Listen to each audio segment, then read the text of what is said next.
show. We are doing episode 4, I think, right now. So this is Robostoph's Fireside Book Chat. This is not an algorithm-pleasing channel because books can take you anywhere, and it's a broad category.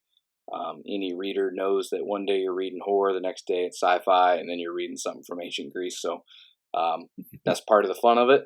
And we're not going to be locked down to, any one category. We're just going to do what's fun, and wherever the conversation takes us, it takes us. So, with that being said, I am happy to have Andrew Najberg on the show, and to chat with him. He's a indie horror author and academic, and if I I don't want to miss anything, so I'll let you go ahead and introduce yourself and correct me if I was wrong in any way. But No, no, you got it. No, yeah, my name is Andrew Nyberg, and I'm I would say horror author, but really I do write cross genre stuff. So, my a lot of my publications actually were in poetry. I graduated from my master's program like back in 2006, and I've been really writing poetry that whole time. It was really not until about right before COVID, actually, maybe 2 years before COVID, that I kind of switched gears hard into writing fiction. And a good chunk of what I've done so far is horror. But I've got two books out in horror, one in young adult fantasy, and then I have a science fiction novel coming out next year as well. So I've kind of jumped from genre to genre because I mean I think it's just like you said in your introduction. I mean, isn't that half the joy of reading? Is you never know what the next book is going to be. And while one day maybe I'll be interested in writing things like series and stuff like that, right now I'm really just as happy to explore really different things each time out. right, yeah, that is definitely my favorite part about it. Is your interest can take you anywhere, and I think anybody that's completely locked in is fooling themselves and is going to get burned out on stuff they really enjoy. So, um, speaking of the things you've been working on lately, you do have a release that's coming out here shortly, if I'm not mistaken. Tell us what that's all Absolutely. about. So yeah, in December 13th, I have a collection of short fiction called "In Those Fading Stars" coming out through Crystal Lake Entertainment. I'm really excited about this one actually. So I'm really proud of all of the books that I've had out. But one of the first things I'll say about the collection of short fiction is, and it's something kind of particularly to short fiction, I think. And that is that a lot of the stories that were in this book appeared in magazines over the last 2 years. And part of what gives you a sense of validity within the industry, of course, is knowing you have a bit of a readership. And so, kind of steadily publishing these pieces of short fiction was a huge part of what gave me the confidence to really launch all into trying to promote and market the novels when they started coming out. When I started working on these short stories, I had just signed the contract on my first novel, and there was, you know, uh, there's a huge delay, of course, in the publishing industry between when something gets signed and something actually appears. Right. So I had a whole bunch of time to really think about what I'd be doing with those novels and how I'd promote them. And in that meantime, though, I was absolutely nervous as hell. And so, yeah, having these stories start to get attention was a huge part of it. Part of getting kind of confident enough to really kind of go all in. But on top of that, one thing that's awesome about short fiction is, a novel takes, it could take 3 months, 6 months, a year to write. Short stories, you work on them maybe a week, revise them in a different week, but there's such a huge amount of room to play Yeah. and explore all kinds of different ideas. And so, one thing I really hope is that people read the collection and think that it's pretty wildly varied. That there's a lot of different ideas here. It definitely straddles science fiction, horror, and magical realism. So I know I jump from genre to genre during it. So, hopefully that'll work for other folk as much as it was fun to write. Right. Right on. I appreciate that because I actually it was maybe the last year or so um, where I really started to read a lot of short stories. Um, and there's something about short stories that is, especially um, in horror and sci-fi in particular, that just is enough to capture this, you know, fleeting span of attention and sort of suck you in ways that you don't get sucked into a novel because you just kind of read it in one sitting. And it's a lot of guys have gotten their start that way too. And well, guys, girls, and whoever. But like I've been reading a lot of Richard Matheson and Philip K. Dick and stuff like that. And a lot of my favorite movies, I always find out they're based on short stories. Um, and some of those are like oddball examples, like Death Race 2000. I was like, oh, Death Race 2000 is based on a short story. Now I got to go read that, and I just keep getting sucked in. So with that being said, I did get a chance to read one of your short stories in between all the craziness I got going on right now, and I read a story that was about some of like human augmentation concepts and stuff like that, which was the "We Have No Spare Parts." Yeah, that one, the title captured my interest, and I was like, I think I might know what kind of stuff just from the title that we might be getting into here. And first of all, really impressed with that story. You get into some concepts there, which are things that I think about frequently. And of course, I'll draw some comparisons, but I love this kind of.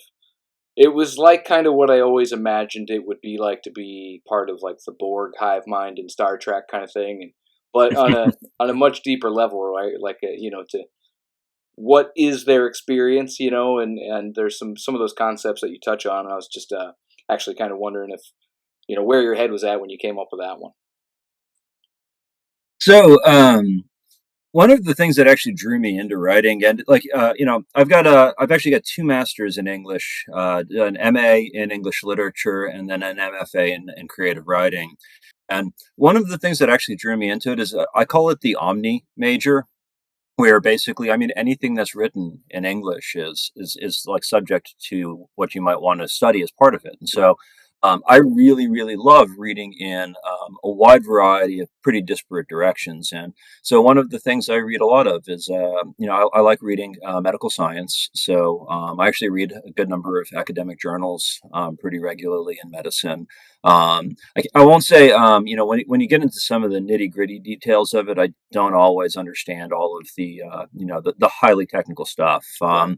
But I do generally understand them well enough at this point that I can get quite a bit out of it. And so I'm always interested in things like the studies they're doing where they're working to insert computer chips into people's minds and stuff like that. And I think that's a pretty fascinating concept. And I'm really, really interested in the huge strides they've been making with, prosthetics. Right. When you actually do have prosthetic limbs that are fully neurally controlled, I think it's absolutely incredible. I mean, it's the stuff that was pure science fiction when I was a kid, and to see it actually playing out now in real time in research has been really fascinating. Right. Then I love space as well, so I read a lot of astronomy stuff, and so first and foremost, a lot of my work really does draw from the nonfiction reading that I do, where Right. for a month I'll be like, oh my god, I want to read about quasars, and suddenly I'll have a short story that shows up involving them, or I'll be really interested into like multiverse theory or quantum foam, or just whatever kind of caught my attention, and it tends to work itself into the short stories, and then so with this one, I will say this one does tie into two things I've always had a long-standing interest in, which is I've always been fascinated by the idea of generational ships. Right. When you launch a spaceship, that's not where the initial passengers are never meant to reach their destination alive. I think it's an incredible concept. Right. And I think it's one of the coolest ways to picture sort of a longevity to the species. And that actually had started me thinking about, okay, so if we have a generational ship that sets out, and let's say it's 20 generations to its destination. A couple of the things that stood out to me about it that actually end up in the story is one, there was actually a question of, okay, so if we launch that in say 5 years, in 20 years, are we going to launch another ship that's better and faster and just overtakes them? Right. Part of me wonders, okay, so is this initial crew going to be really pissed that they were miserable aboard this ship when Yeah. suddenly they just see this new ship go cruising on by Right. them and get there faster? But then also, though, there's that question, let's say we have that scenario. and this generational ship eventually lands at its destination, where humans who launched several generations later are now landing, are they even compatible anymore? Right. Is it possible that so much time would have elapsed that, they're not necessarily even the same species after enough genetic drift, or because one is so genetically isolated and the other is still adapting and changing? And so, yeah, it caused me to start thinking about, questions about whether or not, you know, whether or not where's the line between where we're no longer human? Right.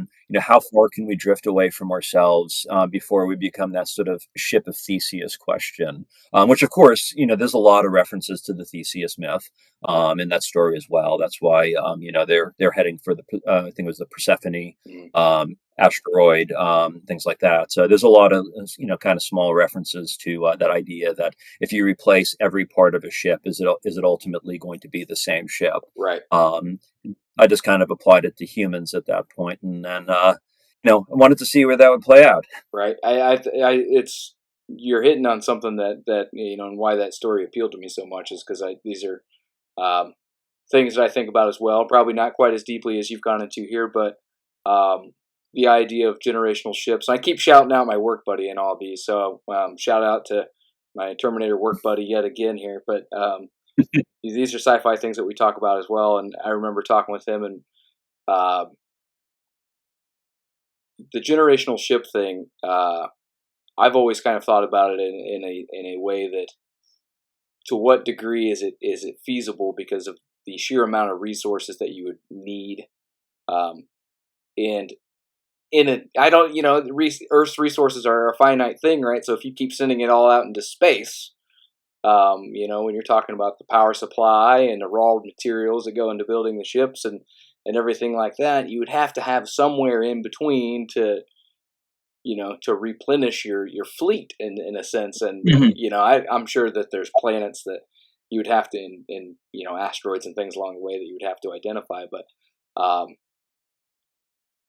it's like, and you kind of get into these archetype situations, and there's all these conspiracy theories about these arc ships, and are we the result of such a thing? Are our ancestors from some distant planet that we've just happened to colonize and things like that? So the possibilities are endless. And what I really appreciated about your story was that it makes you think about it more from a first person perspective, almost, where what it would be like to be one of these far distant human descendants, and so and their main character in that story, the one that you're in the mind of, he's kind of battling with that, a little bit, which was cool too. To like almost this preference for this old school way of doing things, which I think a lot of us even now experience. Like me and my friends are always talking about how much cooler it was to go to a video store and pick up a VHS tape instead of just finding something. And there's just these old things. It's not. I think there's more to it than just nostalgia. Sometimes, like there's a real kinetic relationship that we miss sometimes with this digital age that we're moving into. So, um, I don't discredit the nostalgia folks sometimes, because I think things actually might have used to been better at one point. And especially when you're dealing with like planned obsolescence and all those things. So um, you jumped into some categories that checked all my boxes. So I thought that was really cool. So um, with that being said, you've also though released something. Didn't you? I believe you just had a novel come out recently, didn't you? Yeah. Yeah, so at the end of March, I had that was when my young adult dark fantasy novel, The Neverborn Thief, came out, Right.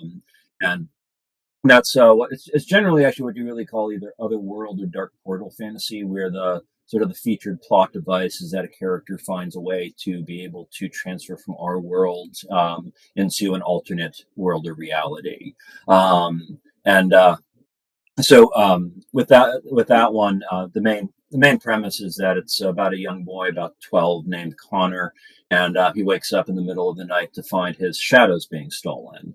And he interrupts the robbery, and only half the shadow is lost. And he's notified pretty shortly thereafter by the shadow police that he has to venture into the Shadowlands in order to retrieve his stolen shadow. So basically, the Shadowlands itself is sort of it's a dark fantasy world. It's somewhat modeled after our own, but it's been devastated by a massive cataclysm. It's run on largely a barter system of deals and kind of bribery and deceit. And yeah, it's a really hostile environment for a little kid to be in. Right. And yeah, it was it was sort of a tribute to a lot of pieces like Coraline by Neil Gaiman, Lion, the Witch, and the Wardrobe a little bit. There's a lot of Ursula K. Le Guin kind of printed on it as well. It drew from a lot of sort of old fantasy roots, a little bit of Neil Gaiman's Stardust and things like that. Um, so yeah, I think it's a really fun piece. It's really different than my horror novels. It does have some horrific elements. I've even had a couple authors tell me that they thought it was the scariest book I'd written because of the child protagonist. But at the same time, it's also absent a lot of the kind of the blood and gore Yeah. that you'd find in a more adult oriented book. Right. So yeah. Yeah. No, that's actually cool to hear you say that about because there's something about, I've read my fair share of horror novels, and they don't always strike you in the same way that like a horror movie would, with the visuals and the climactic sounds and things like that. There's a more like visceral, deeper experience that you have with a novel that can get into your mind a little bit more, and in ways that are much more suggestive, and it's that you don't get to see everything. Sometimes it's your own imagination that's freaking you out a little bit. um, and horror novels too are kind of in like a weird spot with um, the time they have to capture you, right? Like for instance, I typically, if I'm reading horror, I like the mood to be correct, and late night stuff. I read William Peter Blatty's Legion, but because it was such a freaky book, it was a longer book, but it was such a freaky book, I had to do it all in like one sitting. So I'm up from like midnight till 4 in the morning, and um, it's just a different type of fear that books can instill in you. So to hear that it's not necessarily the blood and gore that you're after, I think that can be lacking sometimes when people are thinking about, well, what is scary? How do you scare your audience? And I don't think that the intent is always to scare the audience. It's really to express your own fears in a sense, and that sort of makes it relatable and scary in a way that is, maybe a little bit more true to your audience or the people that you don't get in film. So that's neat to hear you say that, though. I like that. So you said you got your kind of your start in poetry. Is that something that you keep up with, and um, is that still kind of your thing on the side, or have you really digging your teeth into other things here? Well, I mean, I do still write a little bit of poetry. I have a collection that I'm working on marketing that I wrote. I guess I finished the last draft of it maybe 2 years ago. I'd started writing it somewhere around 2018, Right. and then kind of it sort of took on a different shape during COVID, and so I reworked it, and I'm kind of shopping that around still. And since then, I don't know, I've written a few poems here and there, but I'll admit it definitely has largely dropped to the wayside right now. And to some extent, it's just a simple matter of sort of pragmatic going where the readers are. Yeah. And it's not to say that I don't have a huge appreciation for poetry, or that I think people don't read poetry, because actually, I mean, there's a surprising readership for it. Yeah.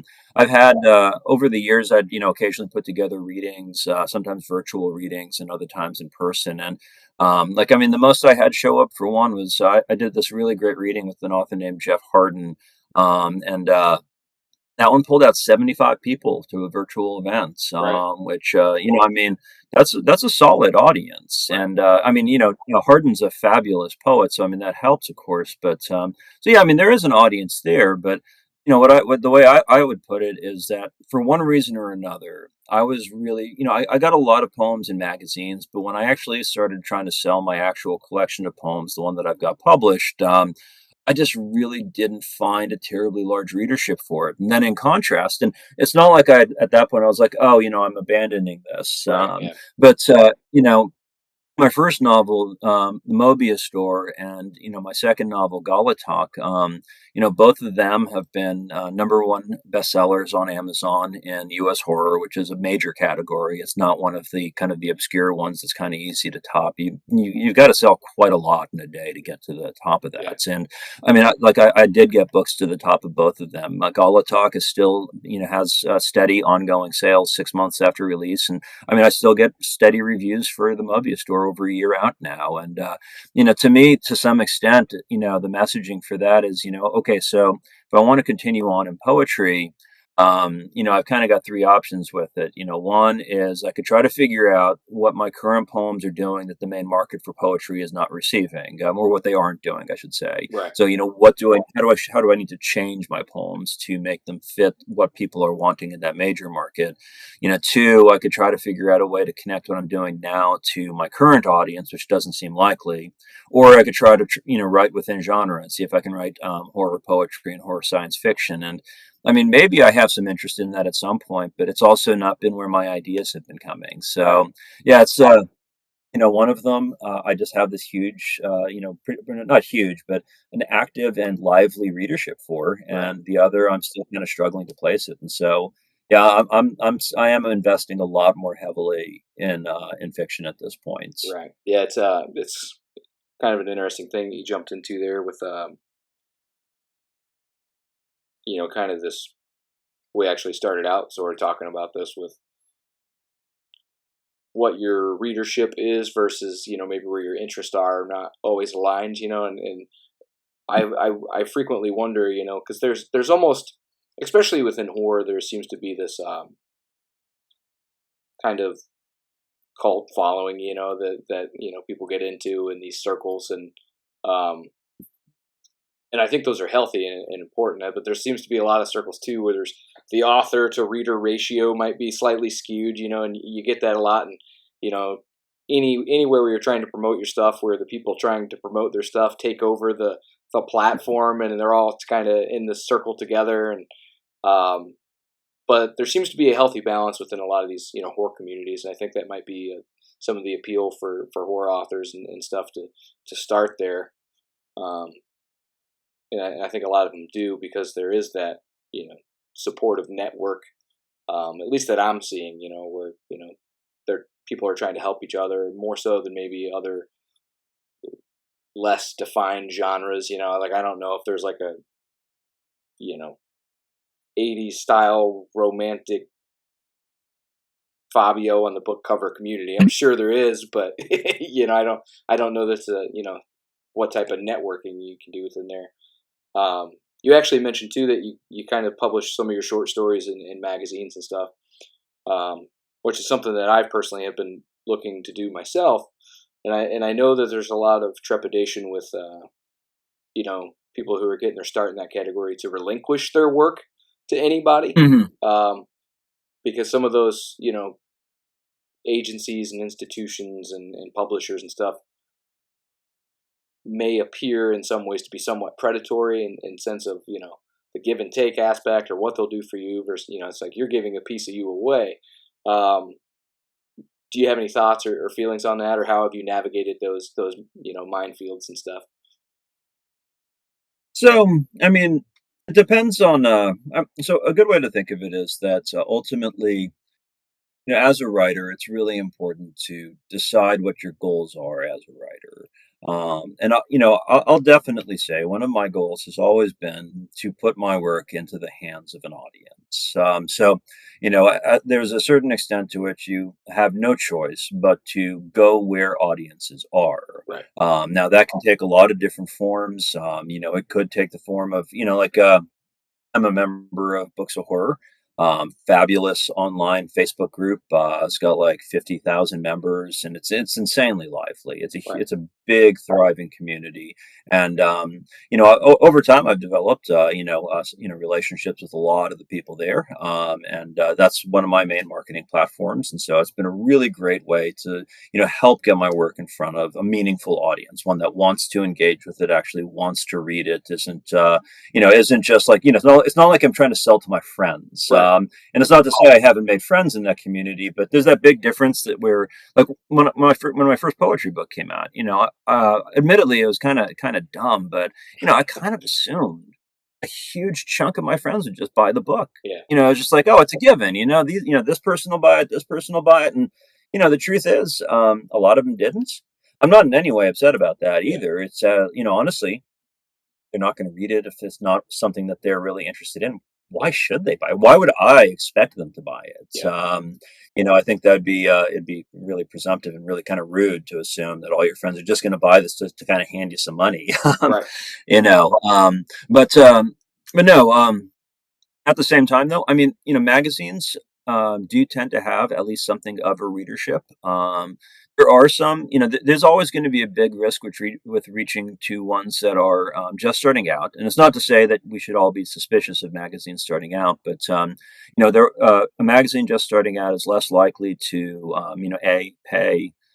B, have a sizable established audience, and so it's really more likely, rather than them being predatory towards you, that you'll give them one of your short stories and they'll get the exclusive first American publication rights, and no one will ever know it ever existed. Right.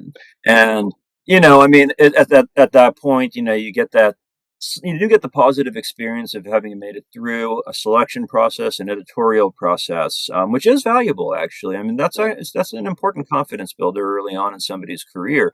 But at the same time, it doesn't do a whole lot to help you build a readership. Right. But at the same time, over time, I've placed something like 25 to 30 short stories since 2021, and the first, I don't know, 10 or 12 were all free pubs. The first one I got paid for was actually it's actually in the collection. It's called What Lemons Tasted Like, and it's Yeah. actually one, curiously enough, that actually is about a generational ship. Right. We have no spare parts was kind of inspired by that, but then actually kind of made more practical and put on a mining ship instead. Yeah. But yeah, the Taste of Lemons was definitely it was about a mining ship, and it was, oh, sorry, a generational ship, and it was my first paid publication.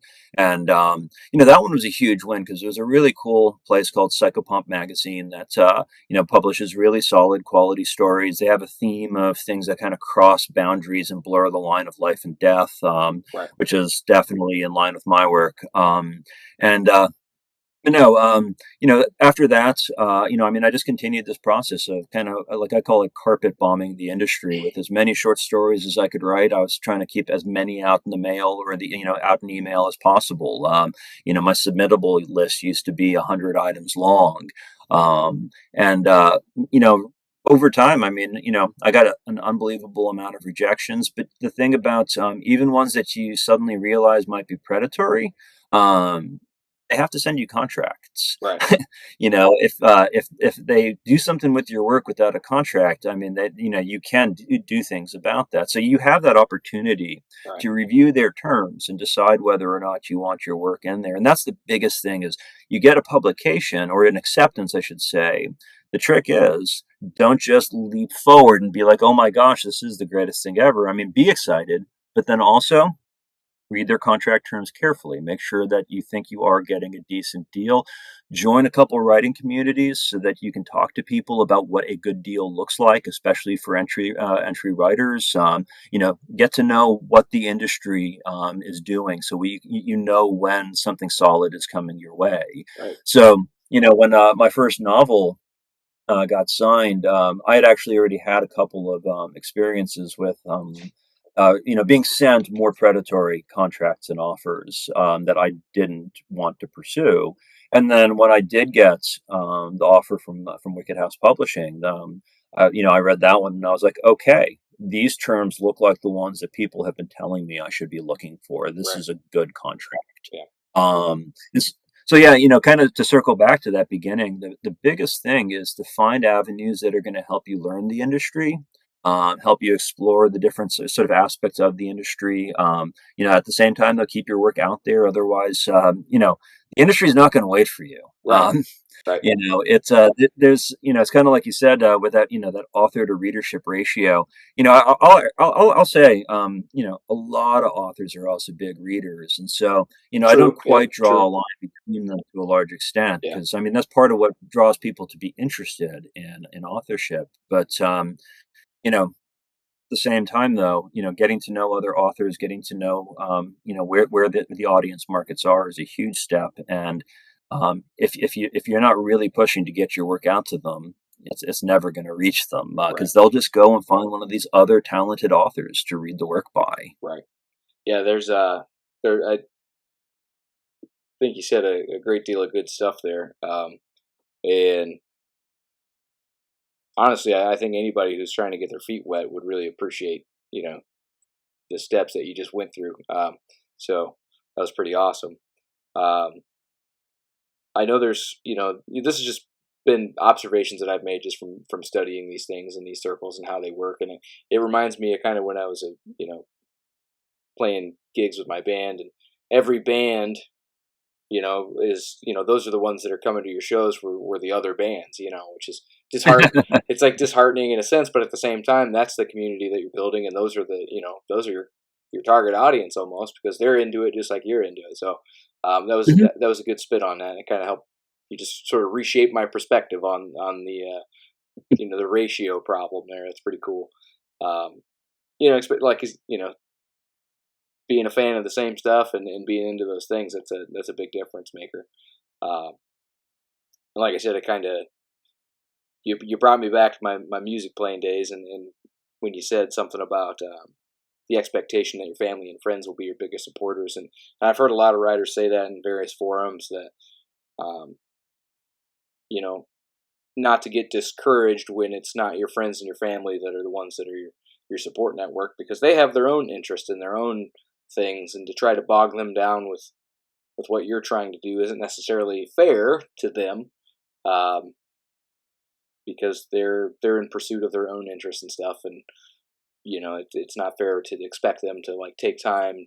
The really close ones I'm sure will, but Oh yeah. some of those satellite people in your life might not be into books about babies being thrown into garbage disposals and stuff. So fair enough. Fair enough. Um, but no, that was a good take, and like I said, you kind of just made a light bulb go off there, and I have to rethink some of the things I was maybe previously under the belief of. So I appreciate that insight. That was good stuff. Um, Oh, no problem. yeah.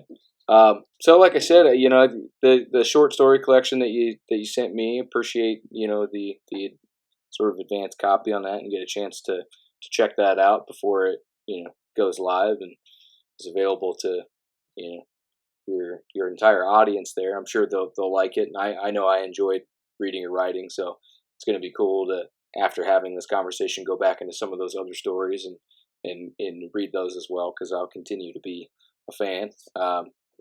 So if there's anything that you sort of left on the table that you wanted to talk about, I got more time if you do, but um,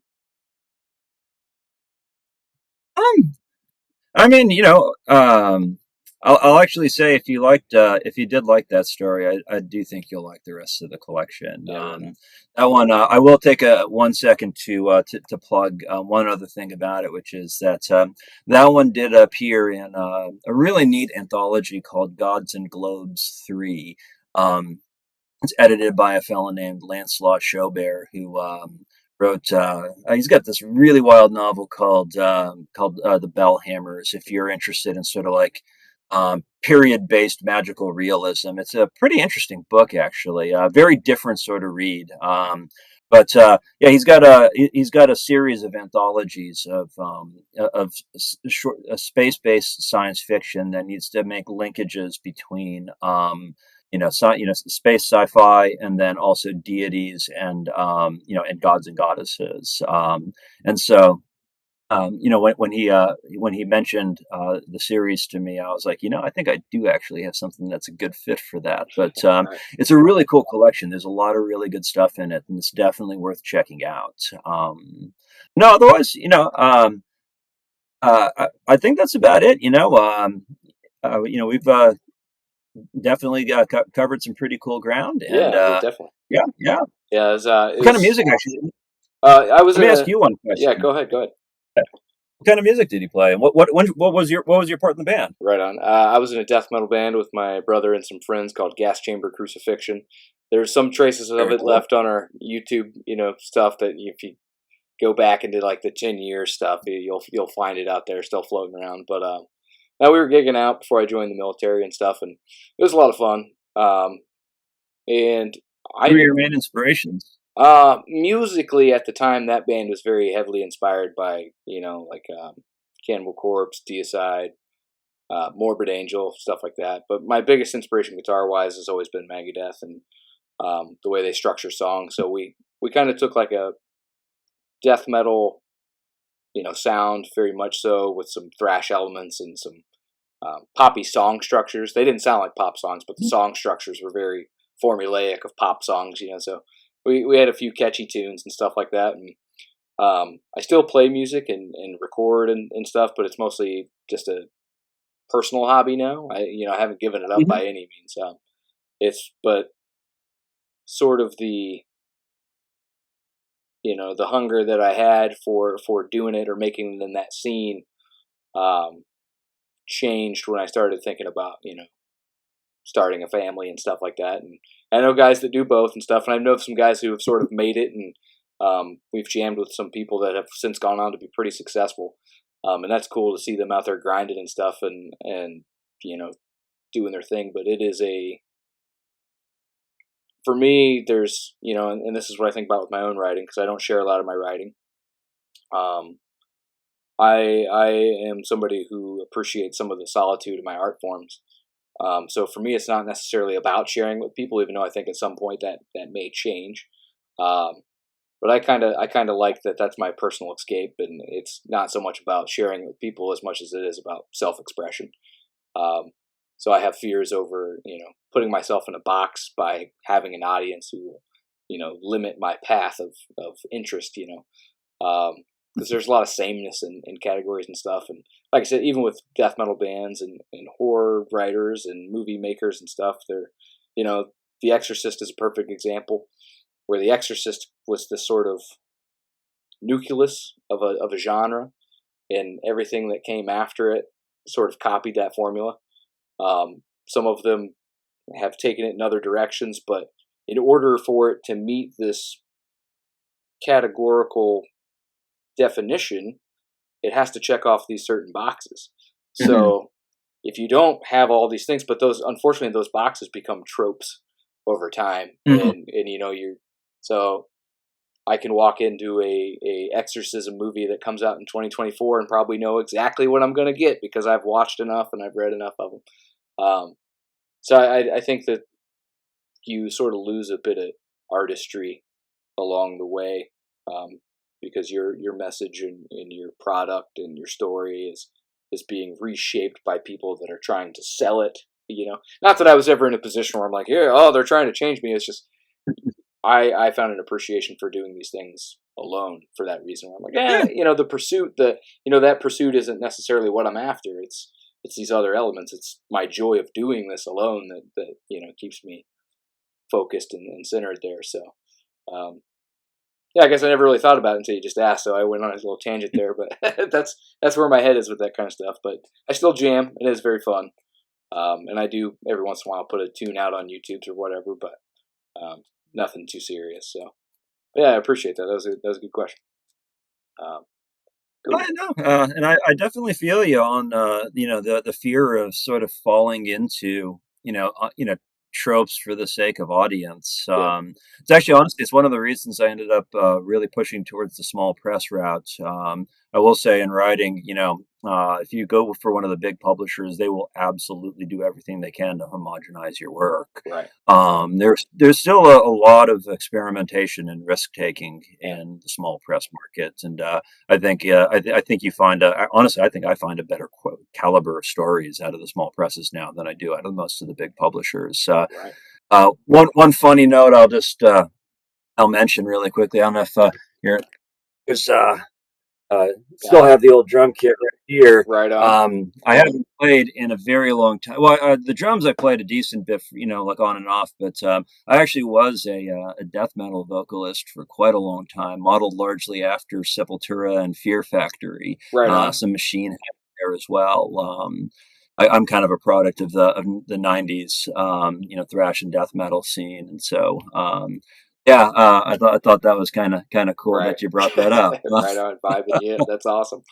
Yeah, there's still a good scene. The whole music thing is changing a little bit with. Um, I feel like when we were jamming, it was right around like 2009 and 2010 when me and my brother really started getting into writing, and he was doing stuff before me because he's older. So he had a few projects that predate my experience, but there was a scene and kind of like a culture even locally where it's like, oh, this is our local town's scene, and sort of it was this group of bands, and we were networking together and stuff, and then somewhere shortly after that, there's still people doing it, of course, but like the live show thing on the local level has kind of diminished. I don't see as much of it. I don't hear as much Mhm. buzz. I know that there are, local bands still jamming, but I just feel like the access to those events has lessened, and it's mostly just acoustic guys with guitars at like a farmer's market or something. Like, Yeah. I feel like something's changed, and I think it's just the avenue people are, they're doing it in their homes and they're putting it on the internet, and um, interestingly, that kind of feeds back into the story of yours that I read, where I'm nostalgic for this old way of doing things that we're losing because we're focused on this digital world. So there's another good tie-in. I like that. That's awesome. Because that's just true to form right there. So I definitely miss jamming, and I miss seeing bands do it. And I hope that we kind of go backwards a little bit with these grassroots movements that people used to print magazines and those kind of things, and these creative circles. I hope those make a comeback, and I think they will because people are starting to get back into like vinyl again and stuff, and go back out into Oh the yeah. real world. So there's always a possibility there'll be a resurgence in that type of social environment. I hope, but yeah, that's my piece on that. But it's cool to hear that you jammed. I like your influences that you listed there. So, um, one last time, I'll tell anybody that's made it this far through the video to keep on the lookout for your stuff, and of course, I'll provide access and the links and all that stuff in the video description. And um, yeah, so once again, thanks for coming on. Um, Oh, thanks for having me. yes, sir.